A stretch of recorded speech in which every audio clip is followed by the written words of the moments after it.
તો આ સાથે મોટી ખબર જોઈએ નાપાક પાકિસ્તાનની વધુ એક કરતૂત કે જે હાલ સામે આવી રહી છે। સરહદ પર ભારતની તાકાત સામે કચડાયેલા પાકિસ્તાને હવે દરિયાઈ માર્ગે નફટાઈ શરૂ કરી છે। તો પાકિસ્તાનના ગ્વાદર પોર્ટથી ભારતમાં ડ્રગ્સ ઘુસાડવાનો પ્રયત્ન કરવામાં આવ્યો છે।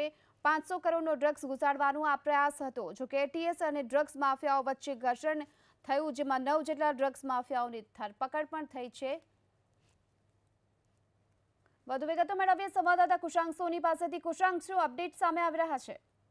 દરિયાઈ માર્ગેથી ડ્રગ જે છે તે ગુજરાતમાં પહોંચાડવાનું મોટું એક પાકિસ્તાનનું ષડયંત્ર હતું, જેને એટીએસ તરફથી ખાત્મો બોલાવવામાં આવ્યો છે અને લગભગ 9 જેટલા જે ડ્રગ માફિયા છે તેઓ આ બોટમાં સવાર હતા। જે વિડીયો અને ફોટોગ્રાફમાં જોઈ શકાય છે તે રીતે એટીએસ દ્વારા 3 દિવસથી વોચ રાખવામાં આવી રહી હતી અને ઈરાની ગેંગ જે છે તે આની પાછળ ભાગ ભજવી રહી હોય તે પ્રકારની શક્યતા છે। 500 કરોડનું જે ડ્રગ છે તે ચપેટમાં લેવામાં આવ્યું છે, પરંતુ મહત્વની વાત એ છે કે ઇન્ડિયન કોસ્ટગાર્ડ જે રીતે ટ્રેપ કરી હતી, જેમાં અંદર સવાર લોકો હતા, તેમણે જ આ બોટ છે તેને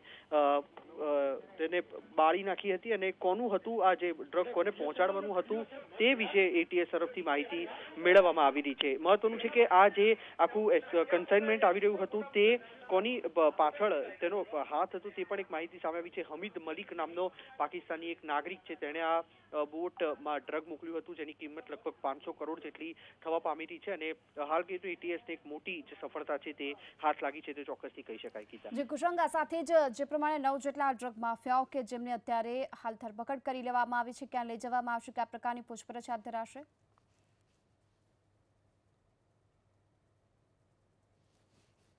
આવી રહ્યું હતું તો તેમની યોજના કયા પ્રકારની હતી અને ખાસ તો ક્યાં ક્યાં ગુજરાતમાં પહોંચાડવાનું હતું, આ ઉપરાંત ગુજરાત અને ભારતમાં ક્યાં ક્યાં પહોંચાડવાનું હતું, તે તમામ મામલે એટીએસ તપાસ કરશે અને જે મહત્વની શક્યતા એ પણ છે કે સાંજ સુધીમાં પ્રેસ કોન્ફરન્સ કરીને પણ આ જે માહિતી છે તે એટીએસ પૂરી પાડી શકે છે।